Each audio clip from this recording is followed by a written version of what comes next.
पंचीकरण या ग्रंथामध्ये अनुबंध चतुष्टय, अधिकारी, विषय, संबंध आणि प्रयोजन हे 4 अनुबंध ज्या ग्रंथात असतात त्या ग्रंथाकडे विवेकी पुरुषाची प्रवृत्ती होत असते. या पंचीकरणाचे अधिकारी आदी करून जे अनुबंध त्यांचा यात अभाव आहे असे समजून या ग्रंथाकडे कोणाचीही प्रवृत्ती होणार नाही. अर्थातच याचा आरंभ निष्फळ आहे अशी शंका जर कोणास उत्पन्न झाली तर तिचे समाधान करण्यासाठी सांगतात, ज्याला डोळा आहे तो रूप पाहण्याचा अधिकारी आहे, ज्याला कान आहे तो शब्द ऐकण्याचा अधिकारी आहे. आणि भारतीय राज्यघटनेनं वय वर्ष 16 त्या मुलीला आणि वय वर्ष 21 त्या मुलाला लग्न करण्याचा अधिकार दिलेला आहे. 18. तर तसं मनुष्य देहात आलेल्या जीवाला मनुष्य देहीचे निज्ञाने सच्चिदानंद पदवी घेणे एवढा अधिकार नारायणे कृपावलोकनी दिला. स्वतः नारायणानं मनुष्य देहात आलेल्या जीवाला मी सच्चित आणि आनंदरूप परमात्मा आहे, मी अमृत स्वरूप परमात्मा आहे, जाणतो म्हणून दिव्य आहे आणि बदलत नाही म्हणून अमर्त्य आहे. अमर्त्य म्हणजे न मरणारा आहे असं कळून घेण्याचा संपूर्ण अधिकार स्वतः नारायणानं प्रदान केलेला आहे. आता मला अधिकार आहे का नाही असं विचारायची कोणाला गरज नाही, असं लक्षात घ्यायची गरज आहे. बरोबर आहे ना? हां. तर अधिकारी लक्षण सांगतात. कोण आहे अधिकारी? मनुष्य देहातला जीव. बरोबर आहे. तुम्हाला जो देह मिळालेला आहे तो मनुष्य देह आहे ना. हां. आणि मनुष्य कोणाला म्हणावं? नाथ महाराज एके ठिकाणी सांगतात, पावनी मनुष्यपणा जो न साधी ब्रह्मज्ञाना, तो दाढीचा लांडा गर्दभ जाना पुच्छे विना दुपाई. मनुष्य आकृती आहे पण आकारानं माणूस का लक्षणानं माणूस? लक्षणानं असायला पाहिजे ना.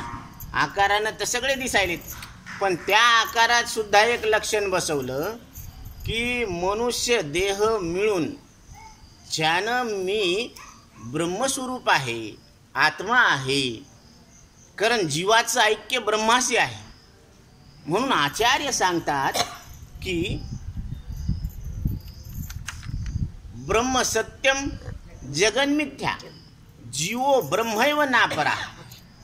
ब्रह्मतत्व सत्य आहे, ते तुमचं आमचं सगळ्यांचं एक स्वरूप आहे आणि आपल्याला अनुभवाला येणारा संसार जगत हे स्वप्नासारखं मिथ्या आहे. जीवो ब्रह्मैव नापराहा, याच्या पलीकडं काहीच नाही आहे. कळून घेण्याचं एवढंच आहे. म्हणून वेदांत म्हणजे वेदाने सांगितलेला अंतिम सिद्धांत, असं जाणून घेणं की जे जाणल्यानंतर आता काही जाणून घेणं शिल्लक राहिलेलं नाही. असं मिळवावं की जे मिळवल्यानंतर आता परत काही मिळवण्याचं शिल्लक राहिलेलं नाही. असं कळून घ्यावं की जे कळाल्यानंतर आता परत काही कळून घेण्याचं शिल्लक राहिलेलं नाही. आता मला मरण नाही असं कळाल्यानंतर आता काय शिल्लक राहिलं? तुका म्हणे मंगल आता कोण दाता याहुनी. या सृष्टीमध्ये मंगल काय आहे? जगद्गुरु तुकोबराय सांगतात की न मरण्या इतकं मंगल काहीच नाही आणि मरण्या इतकं अमंगल काहीच नाही. कारण गर्भवासामध्ये जे दुःख झालं ते भयानक दुःख होतं. काय सांगू, गर्भीची यातना. गर्भवासामध्ये किती यातना झाल्या त्या आईला आणि त्या मुलालाच माहीत. म्हणून आणि मृत्यूचं पुढं मृत्यू येणार आहे. म्हणजे हे 2 स्टेशन आहेत, जन्म आणि मृत्यू. याच्या मधला जो प्रवास आहे त्याला जीवन म्हणा कदाचित, पण हा जो मधला वेळ आहे, मधला काळ आहे, तर या काळामध्ये असं करावं लागणार आहे आपल्याला की जे कधीच घडलं नाही. अनंत जन्मात अनंत युगात घडले नाही ते इथं आज घडणार आहे सद्गुरूच्या संगतीत. श्रीरामगुरूच्या संगतीत ही अपूर्वता आहे. तर या अधिकारी लक्षणामध्ये सांगतात आत्मानात्मा विवेक, वैराग्य, शमदमादी षटसंपत्ती आणि मोक्षेच्छा अशा 4 साधनांनी संपन्न मनुष्य या पंचीकरण ग्रंथाचा अधिकारी आहे असे म्हटले आहे. या ग्रंथाचा अधिकारी कोण आहे? ज्यानं आत्मा अनात्मा विवेक केलेला आहे. म्हणून आचार्य सांगतात आत्मा अनात्मा विवेक ज्ञानम ज्ञानम भवती निर्मला. आत्मा काय आहे अनात्मा काय आहे याचा निवाडा करणं, याच्या इतकं पवित्र ज्ञान जगाच्या पाठीवर कोणतंच नाही. आत्मा म्हणजे मी आणि अनात्मा म्हणजे न आत्मा, जे मी नाही ते. जसं माय माऊली काय करते, गावातले खडे बाजूला करतात, बरोबर आहे ना? तसं गहू निसणं, तसं आपण या प्रकृतीमध्ये प्रगट आहोत. तर याला निसावं लागणार आहे आपल्याला. याच्यातून अनात्मा काय आहे आणि आत्मा काय आहे, कारण हेच निसणं सार्थक आहे. आणि संसारामध्ये जर आपण निसायला गेलो ना, सारी रात पाखड, काही नाही सापड, काही नाही सापड, सारी रात पाखड, सकाळी उठून पाहिलं तर काहीच नाही सापड. असं आहे संसार म्हणजे. म्हणून वैराग्य, वैराग्य कशाला म्हणायचं? आता इथं प्रत्येकाचं लक्षण दिलेलं आहे पहा. आत्मस्वरूप नित्य आहे. आत्मस्वरूप कसं आहे म्हणजे त्याच्यामध्ये बदल होत नाही. आपल्या स्वरूपात काहीच बदल होत नाही आणि त्याच्या व्यतिरिक्त सर्व अनित्य आहे. आता ह्याच्या वाचून जे आहे ना, आपल्याला सोडून, आता आपल्याला सोडून असं म्हणलं ना की लगेच आपण म्हणतो की हे काय मी तुमच्या समोर आणि मला सोडून, एवढंच चुकलं ना. हे 3.5 हाताचा देह आपण नाहीये. मी शब्दाचा अर्थ काय काढायचा आपण प्रत्येक वेळेला ध्यानात घ्या. शरीर, श्वास, इंद्रिय, अंतकरण रहित केवळ जे अस्तित्व आहे ना, ते मी या शब्दाचा अर्थ आहे. कुठं?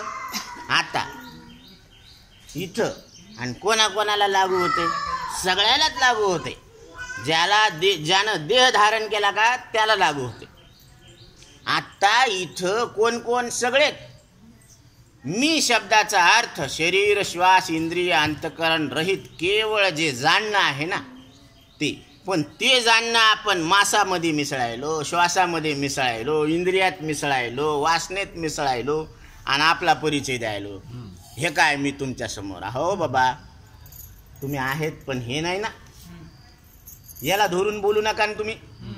आपल्याला सवय लागली याला धरून बोलायची. मी किती बुद्धिमान आहे. अरे बुद्धी आज आहे, उद्या नाही. आज सांगता येईल, उद्या सांगता येणार नाही. मग आत्मा गेला काय? अरे बालपण होतं, बालपणात शरीर होतं, श्वास होतं, इंद्रिय होते, अंतकरण होते, आत्मा प्रगट होता. तिथं सांगणं होतं का? आत्मानुभव नव्हता का? होता. 100% हरी उरला तो अवघा हरी. तिथं 100% आत्मा प्रगट आहे.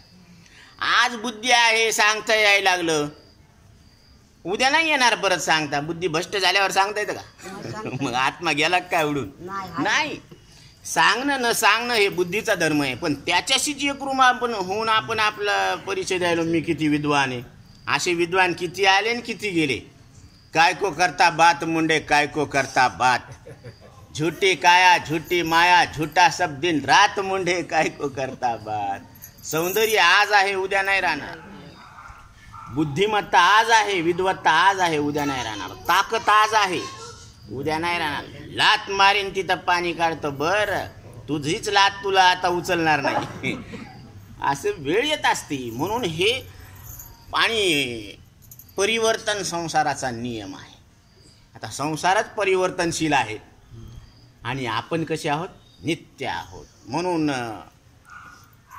देखे सारासार विचारिता, भ्रांती ते पाही असारता, तरी सारते स्वभावता नित्य जाणे. सार कसं आहे?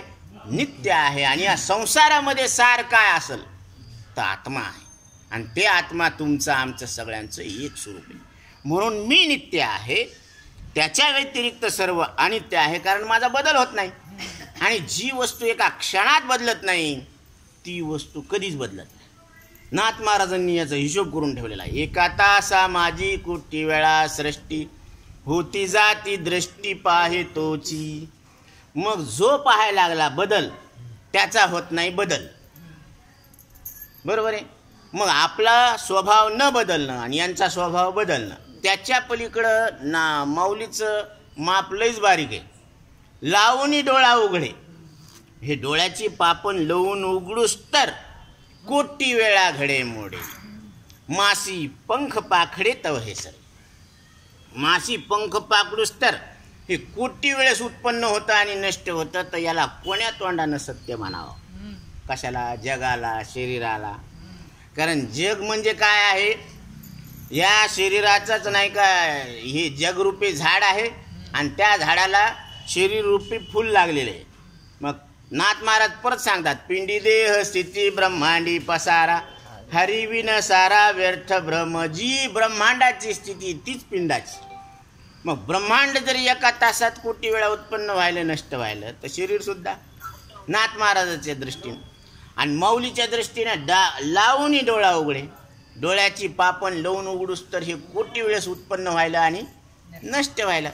म्हणून आणि याला आपण जाणायला लागलो, मग आपण उत्पन्नही होत नाही नष्टही होत नाही, कारण आपण बदलत नाही.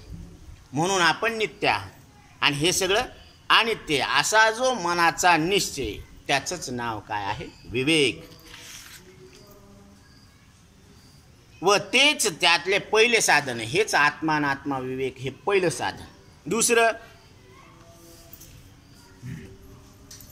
आता ह्या संसाराला सुद्धा तसंच आहे. तैसी संसारा या समजता देखिजे जय अनित्यता तै वैराग्य दौडिता पाठी लागे. असं अनित्यता पाहिल्यानंतर मग आपल्याला याच्यातून काही घ्यावं वाटेल का? मग सहजच याच्यातून काय होतं? वैराग्य उत्पन्न होत असतं. आता वैराग्याचं लक्षण सांगतात. या लोकातले त्याचप्रमाणे परलोकातले भोग भोगण्या संबंधाने इच्छा राहित्य म्हणजे इच्छेचा अभाव, त्याचेच नाव काय आहे? वैराग्य आहे. म्हणजे आचार्य सांगतात की कंकरापासून शंकरापर्यंत जेवढे विषय आहेत ते काक विष्ठा समान मानना चाहिए. कावळ्यानं केलेली विष्ठा त्याच्याकडं पाव वाटतं का घ्यावं वाटतं? पाव वाटत नाही, घ्यावं वाटत नाही. म्हणजे त्याच्याबद्दल आपल्या अंतःकरणात इच्छेचा अभाव. तसे या सगळ्या वस्तूबद्दल आपल्या अंतःकरणात इच्छेचा अभाव, याला वैराग्य म्हटलेलं आहे. लोक भोग शरीर हे पंचमहाभूताच्या तमोगुणाचे परिणाम आहे. प्राण कर्मेंद्रिय हे पंचमहाभूताच्या रजोगुणाचे परिणाम, म्हणून हे राजस परिणाम आहे. आणि ज्ञानेंद्रिय अंतःकरण हे पंचमहाभूताच्या सत्वगुणाचे असल्यामुळे सात्विक परिणाम आहे. म्हणून हे त्रिगुण आसार आणि निर्गुण हे सार. म्हणजे आत्ता इथं आपण कोण आहोत? आपण जातीचे आहोत का, कुळाचे आहोत का, धर्माचे आहोत का, पाप पुण्याचे आहोत का, अज्ञानाचे आहोत का, मायबापाचे आहोत? ह्याच्यातलं कोणीच नाही. आणि नाही का आपण आहे, पण आत्ता इथं निर्गुण परमात्मा आहोत. निर्गुण सार आहे. ज्ञानोबराय सांगतात आत्ता इथं निर्गुण हे सार. हे म्हणजे आता आहे, इथं आहेत आणि तुम्ही येत आणि कोण आहेत? निर्गुण आहेत. म्हणून ते सांगतात ज्ञानदेव म्हणे निवृत्ती निर्गुण. माझे श्रीगुरु निवृत्तीनाथ हे निर्गुण परमात्मा आहेत. आणि एवढंच नाही, दिधले संपूर्ण माझ्या हाती. त्यांनी माझ्या हातात दिलं म्हणजे त्यांनी सांगितलं की तू सुद्धा निर्गुण परमात्मा आहे. तू माझा लहान भाऊ, मी तुझा मोठा भाऊ असं नाही. तू माझा शिष्य, मी तुझा गुरु असं नाही. तू सुद्धा निर्गुण आहे आणि मी सुद्धा, म्हणजे दोन्ही एकच निर्गुण झाले ना. हां, तसं ते आपल्याला सांगतात की तुम्ही सुद्धा निर्गुण परमात्मा आहे. त्रिगुण आसार, निर्गुण हे सार, आणि सार आसार विचार हरिपाठ, याला म्हणतात हरीचा पाठ. आता शमदमादी षट संपत्ती याचा विचार सांगतात.